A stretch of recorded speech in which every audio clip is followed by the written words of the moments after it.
Hello, and welcome to the playonultra podcast. This is a very special bonus episode.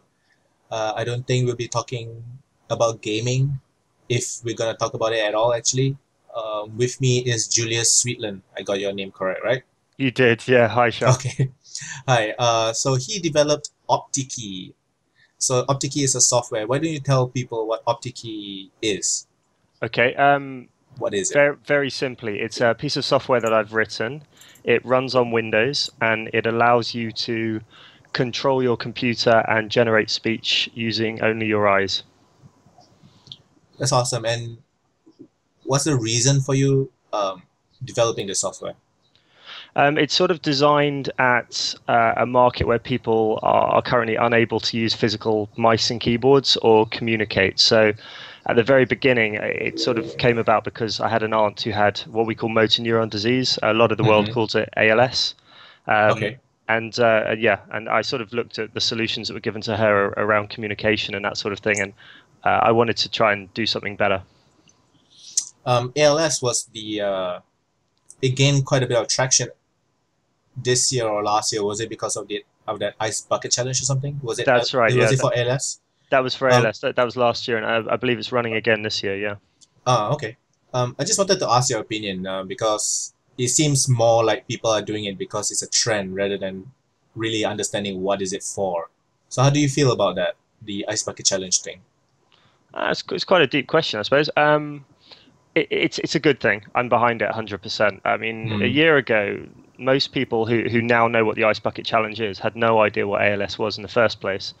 And gaining awareness like that and recognition is an incredibly important thing. You know, whether or not you think directly the ice bucket challenge is helping anyone or not, the fact is today more people know what it is than they did a year ago, and that's got to be good. It's also known as Lou Gehrig's disease. Am I That's right? right. Yeah, that's right. Yeah, after a famous baseball player, I Baseball had to player, look it yeah. up. Yeah, yeah, I believe it's a baseball player. I think it's a legendary baseball player or something. I don't follow yeah. baseball, so I don't No, know. no, no. I'm from London. I barely know what it is. Oh yeah, you're from London, right? What That's do you right. do? Yeah, Are you a programmer? I am. Yeah, I'm a software developer in finance. Finance. Oh, okay. And you've been doing the Optikey on your spare time. How long did it take you? So I've been sort of picking it up and putting it down, but the whole project's probably taken me 3.5 to 4 years of spare time. So Mm. it's taken far too long. Were you hoping to get it out much quicker than that? I was, yeah, but lots of things kept getting in the way. And, I don't know if you've ever done a sort of a big project like this, but it's just sometimes Not you even hit. close. Oh, right. Sometimes you hit a brick wall and it's just, it's so easy to put it down and ignore it for a few Mm. months. And then you get another bit of inspiration, you pick it up again. And then suddenly, by the time it's sort of taken shape and you're ready to put it out there, you look at the clock and you realize that you're way over time and it's taken you years instead of months. Mm. Um, I don't think it's a very nice thing to say, but the most popular guy with ALS is Stephen Hawking, right? That's right, yeah. Um, is his software different at all? Because I read that Intel is releasing it open source for free and modifiable. That's right. Yeah, they've done that already. It's a toolkit called the ACAT toolkit. It's on GitHub, so you can find it alongside Optikey on GitHub. It's Okay. it's a project that's been done by Intel. They've been collaborating with Professor Hawking for years and years and years, and this was a new attempt to sort of revamp the system he was using. His system's a little different though. He doesn't use eye tracking. I believe that's because uh, his eyes, I think, droop. They look down a little bit too much, and the trackers have difficulty following them. So he sticks to quite Oh, a sort of more simplistic system. But in this ACAT toolkit, they've completely revamped how it works. It's an incredible bit of kit. If any of your listeners want to check it out. did you use it as a reference at all? No, I mean it only got released. I don't want to get my timings wrong, but I think a couple of months ago. So I've certainly had a look at it, and Ah, I'm actually having a chat with the head of the team on Wednesday. So I'm very much oh. looking forward to that. But no, they're separate things. OptiKey and ACAT. So I'm not sure if you're allowed to say why, but are you guys gonna do a collaboration to like improve the software or Oh get it no, out to more people or something? at the moment, it's nothing like that. I think it's just professional curiosity on both our parts. I think I we've see. been working on similar stuff, and I think we're going Yeah, to hopefully find each other very interesting. So it's interesting. Um, so apart from Optikey and maybe this ACAT, what are the options available to people actually with any sort of muscular disease, muscular dystrophy, or like ALS? Well, in terms of using or controlling a computer, they typically, most of the solutions work around the same principle of using an eye tracker. So you buy a piece of equipment that sits in front of your computer or just below the screen normally, and it follows your eyes, and you do a sort of calibration so the machine can work out where you're looking and where that is on the screen. And then they all have sort of various different ways of translating your Eye movement? yeah, your eye movement and Hmm. your glances and where you sort of hold your attention into clicks and button presses and all that sort of stuff. So they're all kind of similar in a way to what you see in the demo of Optikey if you have a look. But most of them, like almost all of them that I've come across, are commercial and fairly expensive. How much do they cost on average? Well, I'm not really in this industry, so and things move a Uh, lot. But you are talking you're sort of talking from a few thousand up to tens of thousands of dollars. and this is just for one end user, right? That's right, yeah. It's crazy. How do people afford that kind of shit? I don't think it's covered by insurance or anything. No, I believe it is in a lot of cases. So in the Ah, States, okay. this will be an insurance sort of covered thing, hopefully.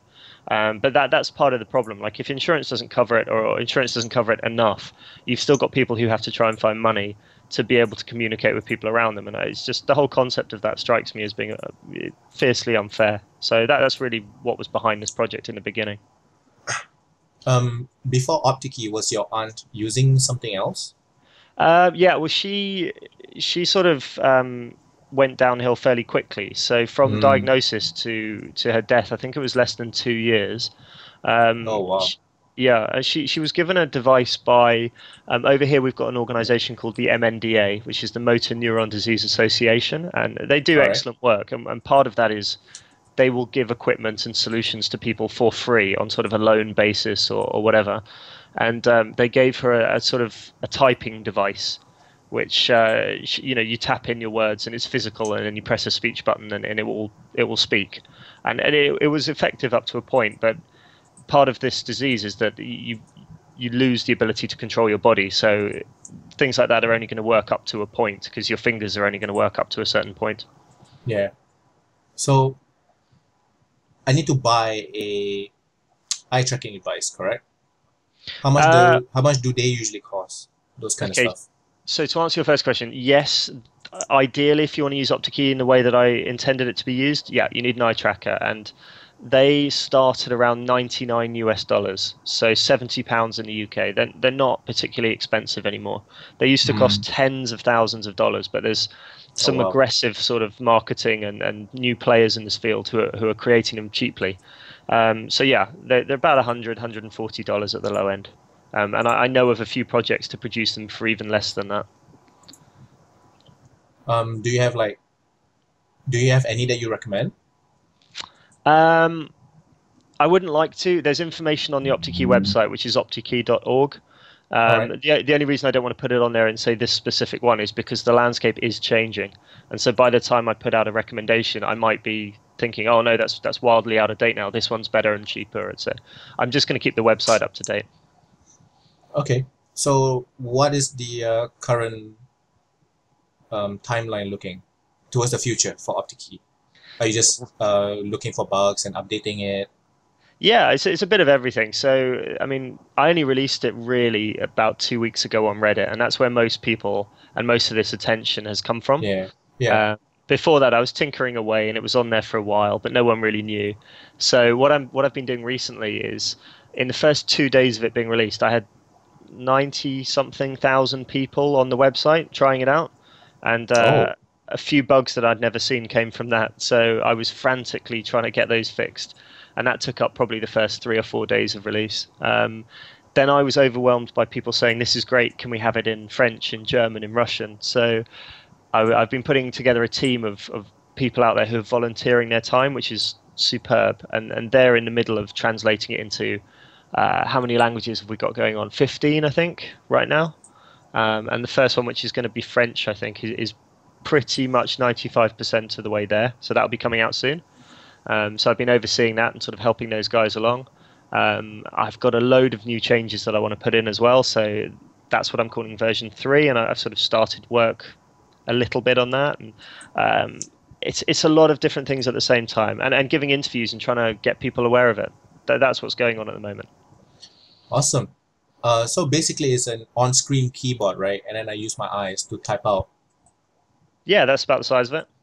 And then it gives a oral feedback. That's right. So a typical use case, if you want to have a conversation, it will fill up your whole screen, and it will look just like a normal keyboard. And you look at the keys that you want to press, and there are ways that you can do that faster. So it's got like a swipe style selection. So on the demo okay. video that I released, you can see Yeah. I'm not pressing every key. I just start and end each word. So that speeds things up. And then yeah, you hit a speech button and it will talk. And then on top of that, you can also put it in a mode where it will simulate you pressing button presses on the keyboard or using your mouse, so you can control other programs and maybe even play games. So previously, without Optikey, I only have the tens of thousands or a few $1,000 software to do all this. So, but Optikey helps me to also control the computer, right? That's right. Yeah, that's correct. So, how has the I think a couple of media outlets have been picking it up. Wired.co.uk, was it? Or is it digitaltrends.com? Sorry, yeah, Digital Trends. Digital Trends, yeah. Business Insider have picked it up, and that's been Awesome. picked up again by a lot of other websites. And there's one called MediGadget, which I'm talking to at the moment. They want to do another video interview in the next week. And there's a couple of other big ones that are happening in the background, but I don't want to talk about them because I'll jinx them and something will go wrong. So Yeah, cool. Do you want to add anything else? no, Just to wrap this up? the most important thing for me is that people know it exists. They know that there's solutions out there that they don't necessarily have to pay for and will work on their laptops and computers that they have already. If you're a software developer or you just want to sort of look at code and you're interested, it's all on GitHub. Come and get involved, and there's a ton of jobs you can do and help, and I'd be very happy to have you. So yeah, please check it out. Where can people reach you?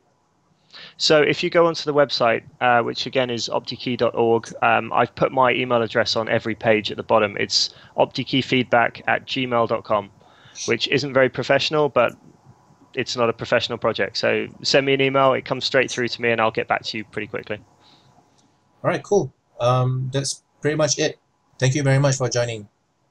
Thank you for having me, Shar. All right, I'll have all the links, all the relevant links in the description below. And yeah, hopefully more people know about Optikey. It's really cool what you're doing right now. That's brilliant. Thank you very much for saying that. All right. Thank you. Goodbye. Thanks, Shar. Bye.